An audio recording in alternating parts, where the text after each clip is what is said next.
I'm delighted to welcome back to the podcast Narissa Bailey, who runs Serene Therapies in Nottingham. Welcome, Narissa. Thank you very much, Elaine. So, update on where, I can't remember where we got to last time, but it was pretty much all about colonics and those kind of things. But we've now moved on because you're doing so many other therapies, hence the change of your name, which is fabulous. I'm delighted to see that. So what's your key therapies, Narissa? So my main two therapies, my kind of the thing that most people want is still colonics. And in the last year, I've introduced the frequency device, the iTeracare frequency device, to my list of treatments. So I do massage, but the colonics and the frequency device are the thing that people want to come and try. Okay, next question then is obvious. What's a frequency device? So last July, I was introduced to this device. I think actually it was you, Elaine, that mentioned it in a group we were in. And it's a device that uses quantum quartz technology. And in simple terms, correct me if I'm wrong, but this is how I look at it. So our body is a frequency, and healthy cells vibrate on a terahertz frequency, and literally unhealthy cells don't. So if you're in any way sick, whether you've got arthritis, diabetes, high blood pressure, kidney issues, anything at all, the frequency device will put your body into what we call homeostasis, which is where the body self-heals, and the body's ability to self-heal is phenomenal. Absolutely. I use my device every day, my iTeracare device and also my power tube. Every single day I use both of them. They keep me on the road, and it can deal with all kinds of issues, as you've mentioned. But how did you get into this, Narissa? How did you get into the whole healthcare thing? Because you've got a backstory that started, I think, from about the age of 7. Yeah, that's right. So when I was 7, I had quite an uncomfortable interaction with a doctor. So I kept being sick. When I was at primary school and back in the day, early 70s, our toilets, our primary school toilets were outside. They had like a corrugated roof, water dripping through them, and we used to get rats running around the toilets. Anyway, I kept being sick, kept having stomach upsets, and I ended up going to the GP, and he decided he was going to do something that I thought was a little bit inappropriate, where he kind of put a glove on, and not really sure why he did that, got me on the bed, and I can still see my inner child at that point, and I think I was really traumatized by it. So from then on, I stopped going to the toilet. I think I had a massive brain gut disconnect, didn't go to the loo, and around about the age of 38, having gone to the toilet maybe once, twice a week at the most, for all those years, 30 odd years, I thought I've got to do something about this. Didn't have a great diet, had a very stressful job. I was working full time out the house, about 11 hours a day.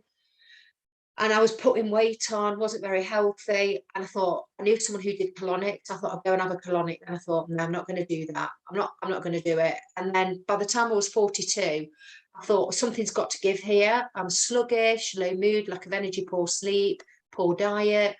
So I had one colonic, and the lady said to me, you need to come back again. One colonic's better than none, but your bowels are muscles have memory, and your bowel remembers, it doesn't work.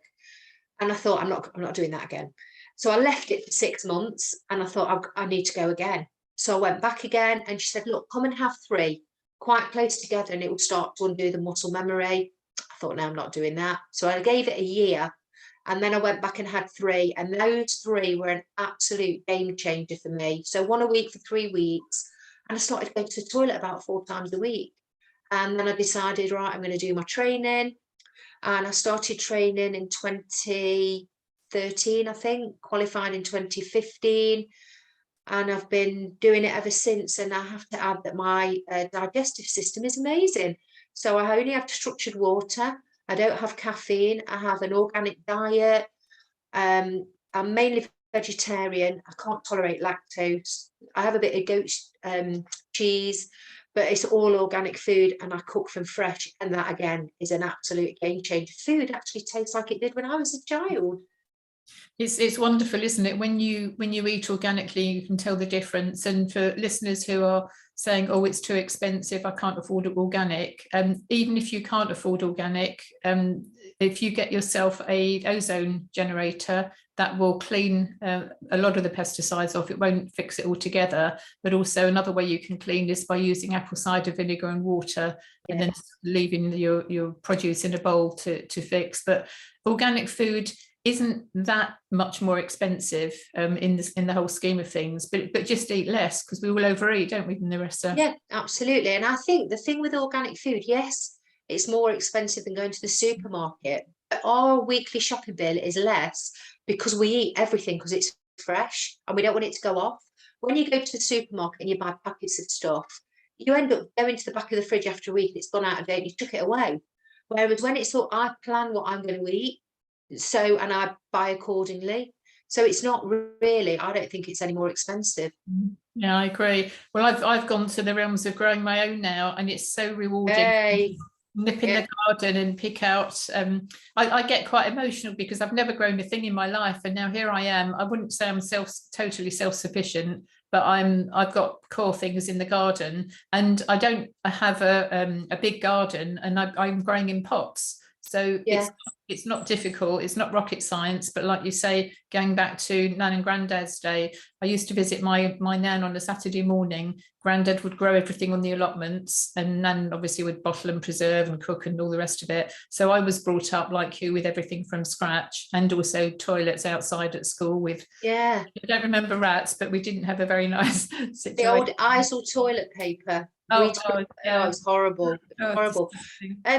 But just to say, with regards to organic food, I always say to people, nature makes nothing the same. You won't go to a tree and find 2 apples that are perfect and the same. So how do the big supermarkets provide 2,000 apples that are all exactly the same? Because they're modified in some way. I had a little girl come with her mum for a frequency treatment before Christmas, and I had a pear with a stalk and a leaf on it on the table, and she said to me, oh, what's that on that pear? And I said, it's a stalk and a little leaf. And she said, why has it got that on it? And I said, because it comes off a tree. And she said, I thought you got pears from Sainsbury's. So there's no connection to where our food comes from, which is a bit scary and alarming. Yeah, absolutely. It's frightening. So going back to the one, what kind of conditions have you had clients success stories? Share with some stories with us. So I had a lady who came about 4 weeks after I got my device, and she got a slip disc between L3 and L4 at the bottom of her back, the lumbar region. And she came and she got chronic sciatica down the outside of her right leg, and she kind of bent her foot in to walk because that was the most comfortable position. She was really skeptical, and I wanted her the first day for just 20 minutes because I didn't want too much going on, because we start slowly to avoid any kind of healing crisis. And she got off the bed after 20 minutes and she said, well, what did you use? And I said, well, you know what I've used, and it's the terahertz frequency is amplified through the crystal quartz technology. And she said, well, I can walk. And I've never seen her since.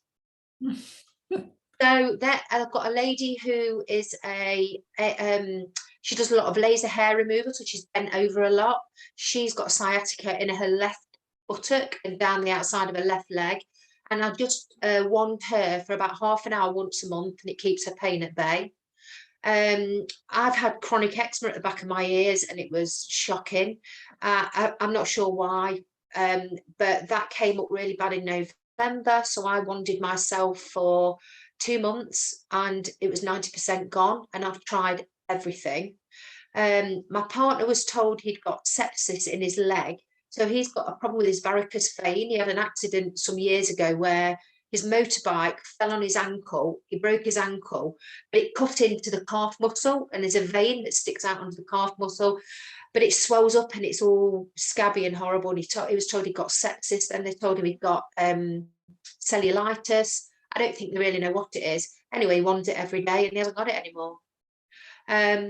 Then in July time, a friend asked me to go and wand her friend who's got a build-up of pressure at the back of his left eye following blood pressure medication, and they were going to drill at his eyeball twice a week for a month to relieve the pressure. So it's apparently it's nothing like glaucoma. It's just a side effect of blood pressure medication. So she wandered around his eyes, not over the eye. His eyes would shut around the eye every day, sometimes twice a day, for 10 minutes. And after 5 weeks, he went to have his treatment, and they said his medication had performed a miracle and he'd been healed and didn't need the treatment. I've also got a lady who is actually buying them and promoting them like mad. She was diagnosed with colitis in 12 years ago when she was 26. The colitis medication has given her rheumatoid arthritis, and the rheumatoid arthritis medication has given her lupus. And they just kept giving her more and more medication. She decided, I'm coming off all of it. I'm going to try and heal myself. So she came to me for a couple of treatments. And this last winter, and it's been harsh in the UK, is the first winter that she's been able to go outside without swollen joints and stand in a kitchen to prepare food. And the butterfly marking you get when you get lupus on the face, that's all gone. And they've actually told her they don't think she had colitis. They might have put her on the wrong meds. Oh my goodness. I hear these stories again and again and again. People who come to see me, normally they find me as a last resort. They've tried everything. Some of them are on 5, 7, 9 lots of medication. Yes. And when they explain their symptoms, all of it is a direct result of the medication. And people just don't join the dots. And I don't get why they don't join the dots. But if you're not told, if you believe the doctor, and you don't look at the data sheets that come with the meds, I suppose it's understandable. But it's all avoidable, and it's heartbreaking with some of the cases that we see. I think there might be a bit of a controversial statement, but I believe GPs are nothing more than like glorified drug dealers. I have to agree with you, Narissa, because they're trained by the pharmaceutical company funded medical schools. All the medical schools are funded by pharmaceutical companies, whether people realise it or not, but they are.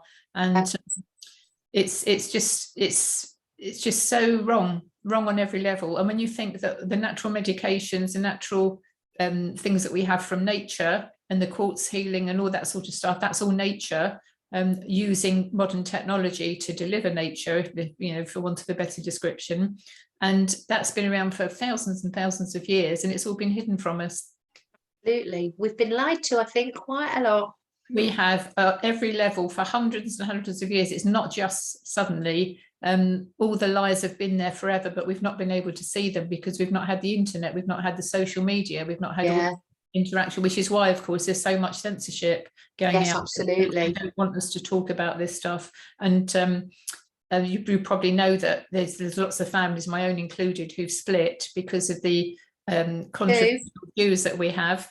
And we're considered, mad as a hatter. My family think I've moved to the sun. Some listeners may know that I live in the Algarve in Portugal now. I moved to the sun 3 years ago, and the sun has turned my head, and I've lost my mind. I think the sun's probably helped you a little bit more. I think it has, because since I've lived in Portugal, when I was in the UK, I used to visit a chiropractor every month, pretty much without fail, sometimes twice a month because my back was so bad. And since I've been here 3 years now, I've only seen a chiropractor once, and that was because I had a car shunt, and that was just a maintenance checkup.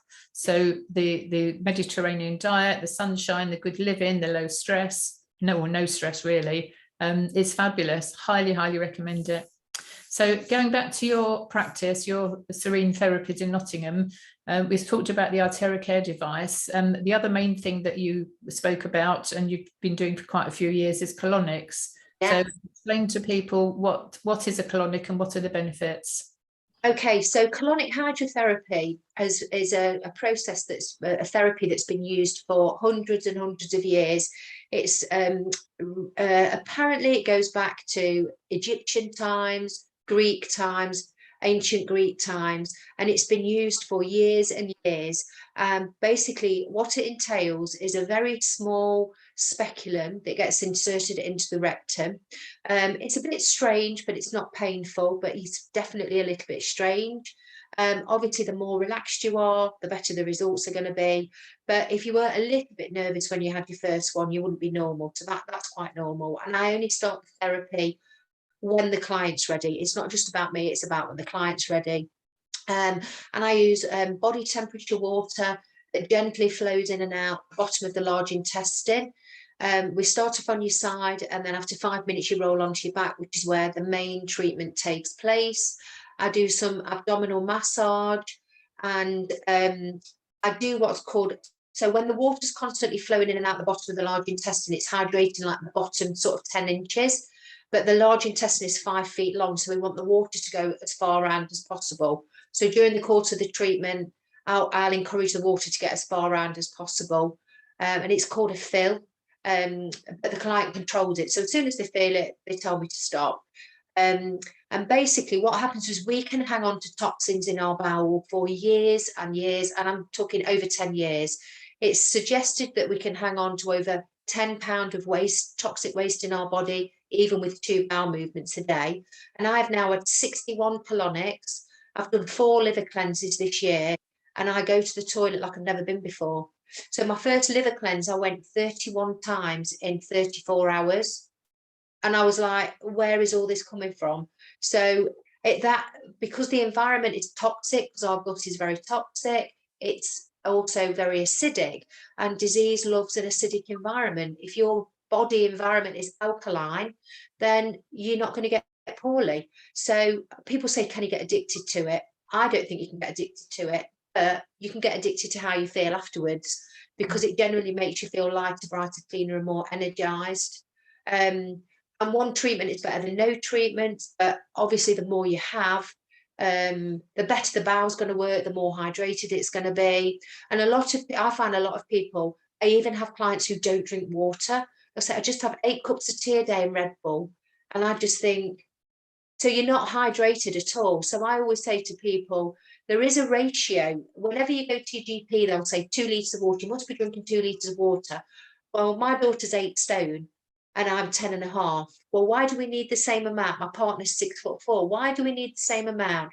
So the general rule is we need about 750 mils of fluid to every 5 stone of body weight. Obviously, if we're sweating, we need to replace those fluids as well. But if you're not drinking water at all, don't start drinking 1,500 mils tomorrow. You need to build up gradually, otherwise you're just going to spend all day on the loo. But herbal drinks are okay. Water with lemon. Obviously, alcohol is not good for you. And also tea and coffee are diuretics, so they draw fluid away from the bowel. So if you do want to have a drink, and I think I've had 4 gin and tonics this year, I just have water afterwards, and I don't have any side effects. That's what I do. I drink. In fact, I've forgotten about gin and tonic. Not had it for a long time. My preference is red wine. I drink organic red wine, but for every glass of wine, I have a glass of structured water. Yeah, absolutely. And that's another thing that we can do with the iTeracare device. We can structure our water, and that's amazing.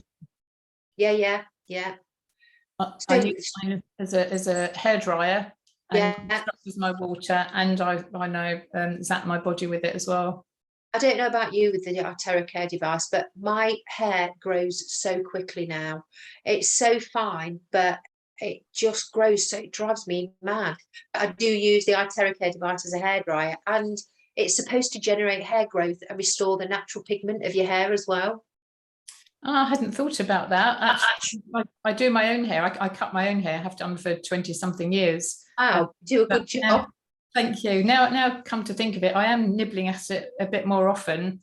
It won't change my pigmentation because it's in my genes. And I attended a lecture about that type of thing recently, and it's hair colouring is in the genes apparently. Okay. Many things that we can change, but you're lucky if your hair changes. It's because it is unusual. But I'm happy being grey. Yeah, you look great, Elaine. Anyway, people want grey hair these days. They go to the hairdressers and have the hair dyed grey at 20 nowadays, don't they? Yeah, everybody wants grey hair. I was told years ago, never take advice from somebody unless they've got grey hair. So I'm now entitled. I've got my street credentials. Good advice. So people who are listening to this, and maybe this is the first time they've been hearing about colonics, you're based in Nottingham. I don't think there are many people around the whole of the UK that do colonics from my experience and memory from when I was in the UK. What else can people do? Is it something that they could do at home with I know when I had cancer, my stage 4 cancer, I was encouraged to do colonics, and it was just revolting. There's no way that I could do that. There's a name for it, self something or other, isn't it? Oh yeah, so you get like a colorectal board, Mm. and you can lie on it and you tilt it over the bath and you kind of evacuate. That's an open system. So mine's a closed system, so there's no odor, no smell or anything like that. It's actually really, really discreet. A lot of ladies find it less invasive than a smear. I find it less invasive because you're covered up, completely covered up. The procedure lasts about 40 minutes, but if you feel like you need to get off the bed before that, you can do. But I think eat a healthy diet, stay hydrated, avoid carbs, too many carbs, because carbs encourage our body to retain toxins. Eat as healthily as possible. Don't drink while you're eating, because that dilutes the stomach acid, hindering the digestive process. And I do say to people, if you're struggling to go to the toilet, and naturally we should have 2 bowel movements a day, then you need to make sure you're chewing your food. Really chew your food. There's a rule, 20-20-20 rule. So chew every mouthful 20 times. Wait 20 seconds till you put the next mouthful on in, and after 20 minutes, get rid of anything left on your plate. However, I will say I don't time that, but I do chew more, and you stay fuller for longer. Also, if you're really struggling, have a smoothie, make a smoothie or have a soup, because it's partly digested. So your body can use its energy to actually try and heal the gut and improve the digestive system. And I say to shift workers, because shift workers grab rubbish in the middle of the night. My partner's a retired police officer. Their go-to was McDonald's. That's not food, that's poison. So just be mindful of what you eat, easy things, and try to avoid anything in a bag, a box, a tin, a packet or a jar, because it's been processed in some way. Absolutely, great advice, thank you. So Narissa, how can people get hold of you? So I have a website, which is Serene Therapies Nottingham, and I also have an email address. I'm on Instagram and Facebook, again, Serene Therapies, and all my details, my email address and my phone number, quite easy to access on there. And I'm in Mapley in Nottingham, not Mapley, Derbyshire, because there's a Mapley in Derbyshire village. Mapley in Nottingham, NG3. Marvellous. Narissa Bailey, thank you so much. And that's Serene Therapies, nottingham.co.uk. That's correct, yeah. Yeah. Fabulous. Thank you very much. All right, Elaine, thanks very much. Have a great day, and I'll see you again soon. You certainly will. All right, thank you. Bye.